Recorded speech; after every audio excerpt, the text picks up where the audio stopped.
fueron la prohibición de acuerdos anticompetitivos, la división estructural de Google y una regulación en las prácticas de publicidad digital. El segundo punto que tenemos es la consolidación de los casos y tomando lugar el 7 de febrero de 2021. Cuando a petición de los estados demandantes, el tribunal consolidó los dos casos para fines previos al juicio. Las partes también solicitaron conjuntamente verificar las fases de responsabilidad y recursos. Y antes de la consolidación había múltiples demandas contra Google, que entre ellas está la demanda del Departamento de Justicia, la demanda de los 38 estados y territorios y la demanda de los 10 estados liderada por Texas. Algunas de las razones por que tomaron esta razón fue la siguiente: justo evitar una duplicación de esfuerzos, porque pues todas estas demandas alegaban prácticas monopolísticas similares y pues se les consideró mejor y más eficiente manejarlas juntas. Y el segundo punto tenemos que pues la coordinación del proceso legal, ya que así se permitía que el caso avanzara de forma más estructuradamente y así evitaría decisiones contradictorias en diferentes tribunales. Y cabe recalcar que cada demanda conservó su independencia legal y no se fusionaron completamente en una sola. Empezamos con esta parte. El descubrimiento probatorio duró desde diciembre de 2020 a marzo de 2023. Se recopilaron pruebas esenciales, documentos, contratos, correos electrónicos estratégicos, datos masivos, petabytes de información relevante. Llegaron testigos esenciales, ejecutivos de Google y expertos en publicidad digital. ¿Y por qué ejecutivos? Porque se encontró una relación entre ejecutivos que básicamente se enviaban correos apoyando las iniciativas, las actitudes que tuvo Google sobre comprar compañías publicitarias, editores, intermediarios y la compra de un software demasiado bueno, conocido como Double Click for Publishers, DFP, así es, que viene siendo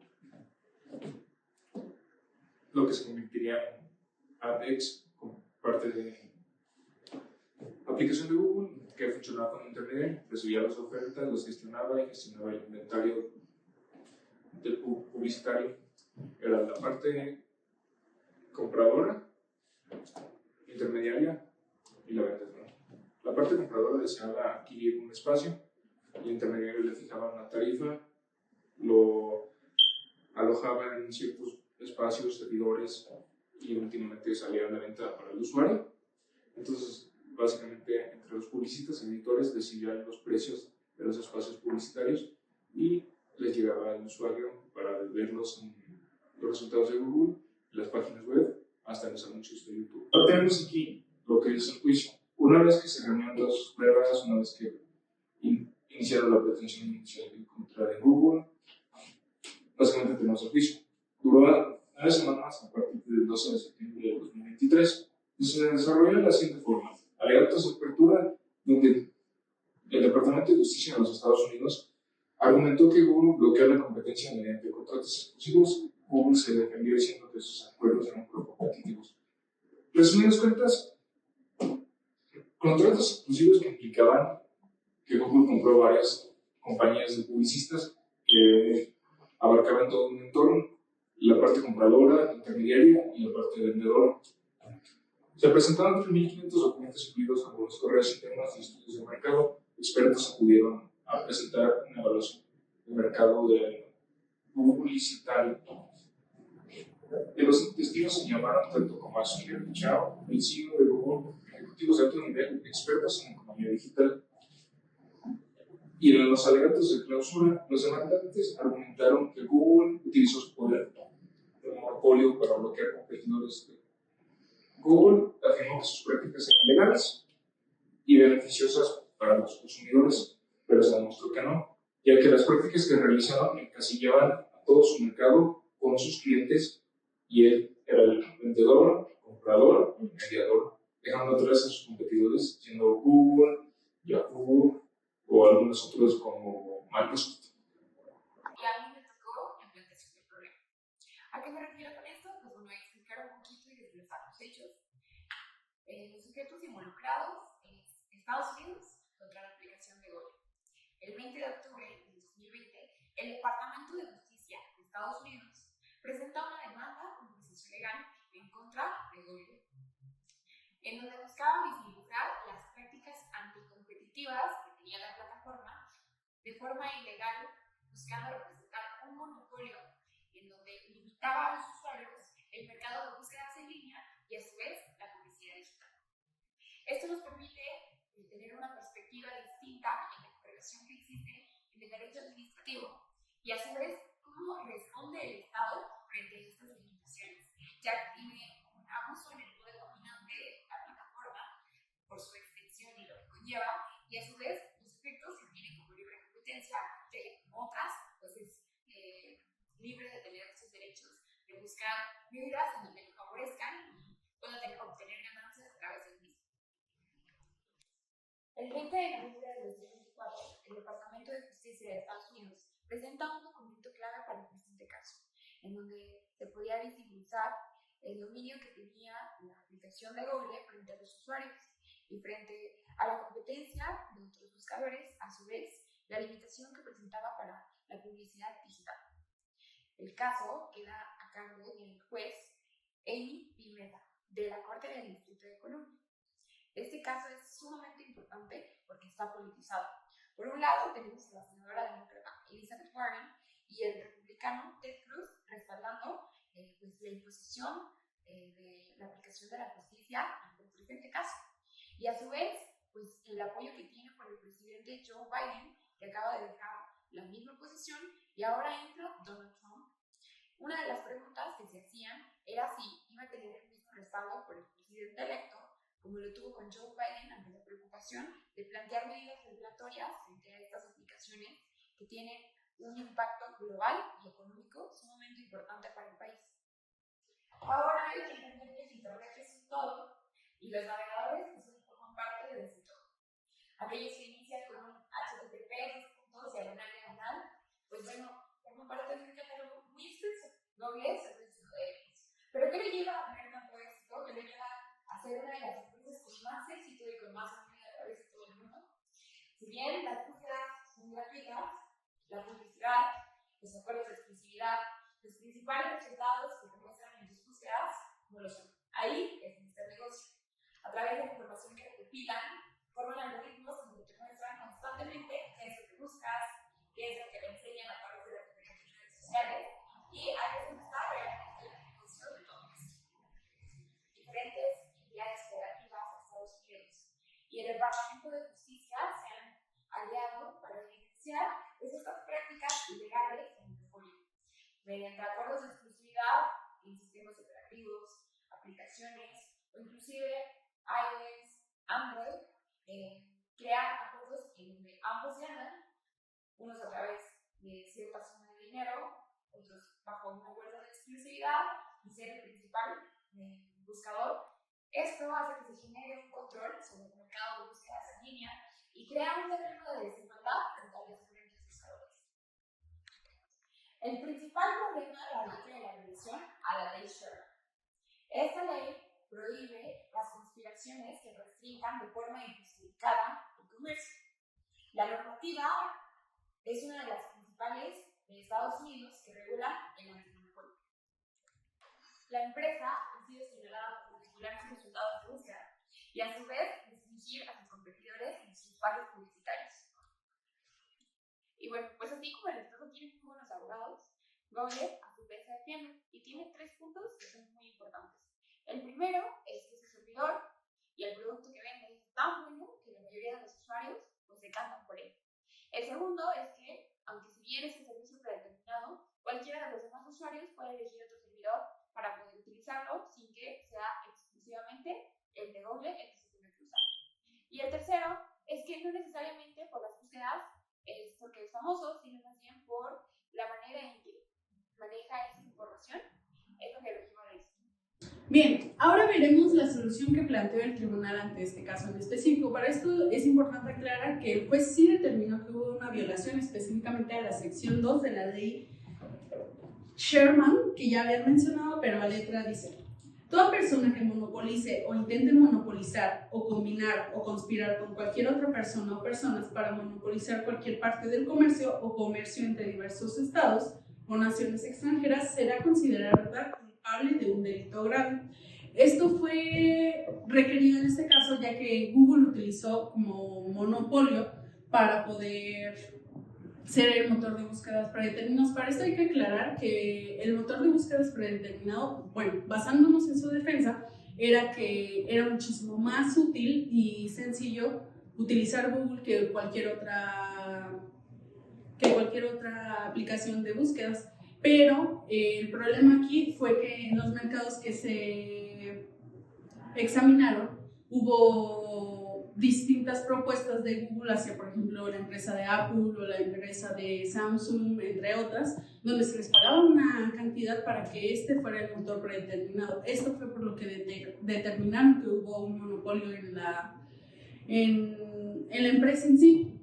Para esto se exhibieron unas recomendaciones del tribunal, pero hay que aclarar que también una de las pruebas que se hicieron ver durante el juicio fue que Google tenía el 80% aproximadamente en el 2002 de búsquedas predeterminadas, y ahora si nos vamos a un estudio que se hizo en el 2023, me parece, ya tenía el 95%. Sin embargo, volvemos a lo mismo. Su defensa principal era que posteriormente, el Departamento de Justicia del Estado dio algunas medidas posibles para poder reducir el monopolio que tenía Google con sus competidores, como estas fueron el vender Chrome, que es su principal motor de búsqueda, la separación de los dispositivos Android, entre otras, pero la respuesta de Google ante estas propuestas fueron que eran demasiado radicales y esperan una resolución posterior. Cabe aclarar que estas medidas buscan fomentar una mayor competencia entre los dos competidores. Sin embargo, aún estamos a expensas de lo que diga el juez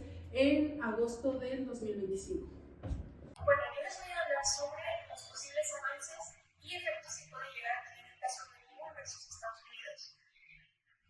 El presente caso es el resultado de un fenómeno que ya venía ocurriendo desde hace bastante tiempo, siendo Google una empresa que fue ganando un territorio rápidamente, convirtiéndose así en un buscador predeterminado en la mayoría de dispositivos que nosotros utilizamos en nuestra cotidianidad.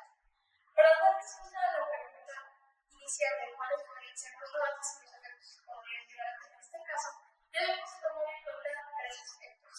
El primero de ellos es que el caso de Google versus Estados Unidos es un caso que, como bien dice su nombre, es proveniente de nuestro país vecino de Estados Unidos, y que por lo tanto el derecho administrativo, de la forma en la que se estudia y se aplica ya, no es la misma en la que lo estudiamos y lo aplicamos aquí en México.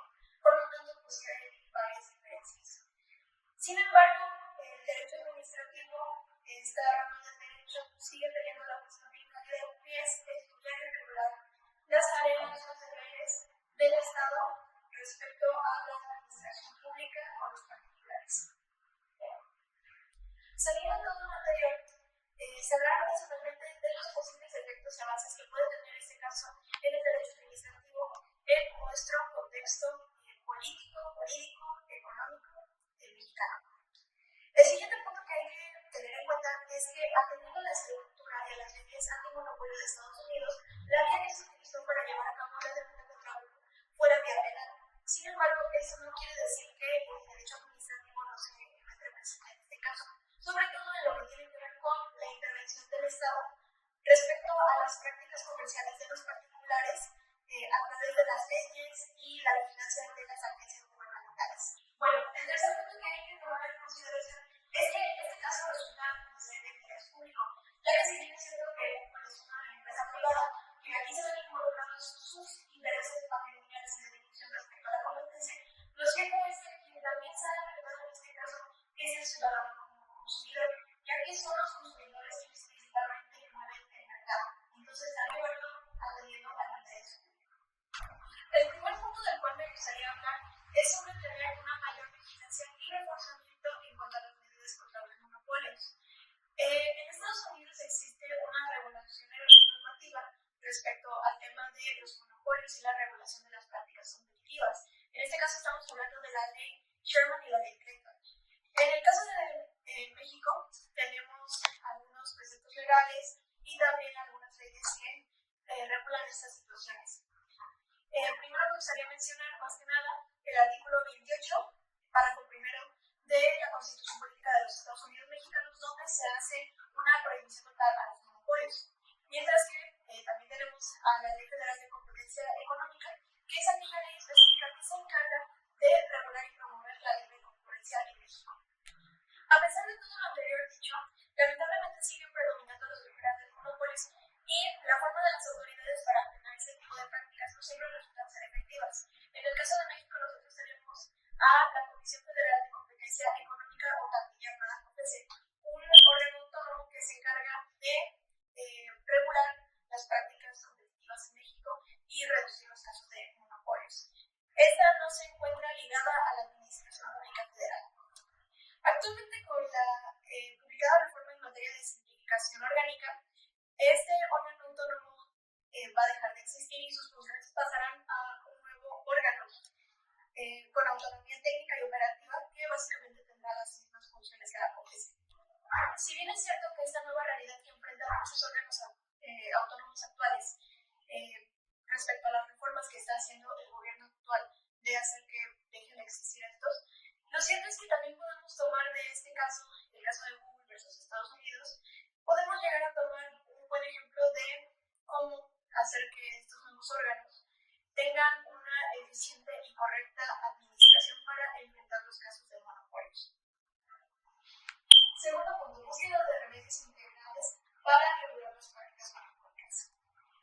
Bueno, este punto va muy relacionado con el anterior, pero me gustaría ser más específica en esto. Cuando se presentó la demanda contra Google, el Departamento de Justicia de Estados Unidos realizó una serie de propuestas o remedios integrales para regular el actuar de Google en el futuro.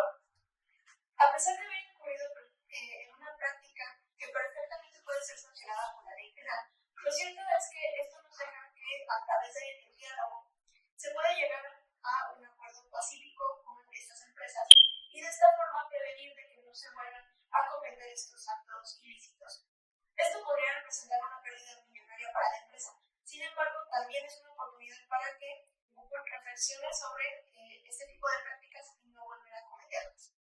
Creemos que este caso puede dar paso a que en la ciencia del derecho administrativo, más allá de siempre estar sancionando con multas y otro tipo de sanciones, que claro que depende de la gravedad del acto, se busque sobre todo tener un diálogo con las empresas o personas que cometan este tipo de prácticas anticompetitivas para que no se vuelvan a repetir.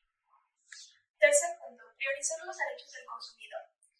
Pues bueno, las leyes antimonopolio no solo pretenden proteger la libre concurrencia del mercado, sino que también se busca el bienestar de los usuarios. Siento que ellos deberían de ser, a nuestro parecer, el principal foco de atención, porque como mencioné anteriormente, ellos son los que mueven el mercado.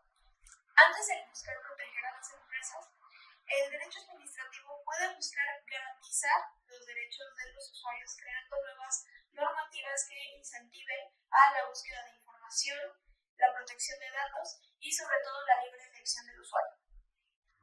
Punto 4. Aplicación del derecho administrativo sancionador.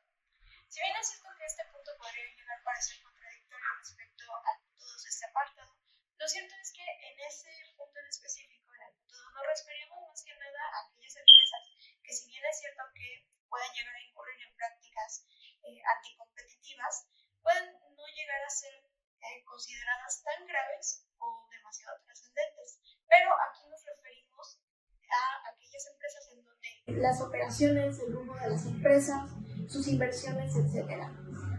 Siendo esta una medida que a nuestro parecer resulta bastante efectiva, ya que se ve afectado su patrimonio y por lo tanto las operaciones, las inversiones y todo lo que implica este tipo de prácticas.